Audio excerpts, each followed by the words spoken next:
ভাই আপনি টাকা পয়সা খাতা কলম নিয়ে কি হিসাব করতেছেন?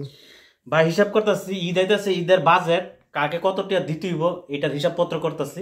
এখন হিসাব করলাম একটা, এই উপরে দেখেন, মা বাবার জন্য 250 দেড়হাম, এই দেশের ইউএ দেড়হাম 250 দেড়হাম টাকা দিতেছে বাংলা 8,375 টাকা। আবার বউর জন্য সেম, আবার মেয়ের জন্য সেম, সবার জন্য সেম সেম। এই যে এখানে দেখতেছেন, মা বাবার জন্য 250, বউর জন্য 250, বাচ্চার জন্য 250। কেউ যাতে না বলতে পারে যে আমারে কম দেওয়া হয়েছে, অন্যজনকে বেশি দেওয়া হয়েছে, এই কথাটা যাতে না বলতে পারে, এই জন্য সবাই সমানভাবে এবার ঈদের। আপনার কি আছে এখন? আমার এটা পরিবারে দেখাইতেছি আমার কি আছে, এই যে মানি ব্যাগটা দেখাইতেছে। আমার জন্য কি রাখছি দেখি কত টাকা আছে আমার জন্য। 10, 20, 30, 40, 50 টাকা আছে আমার জন্য। 50 টাকা বাস, আপনার আমার মার্কেট। বাজেট মাত্র 50 দেরাম।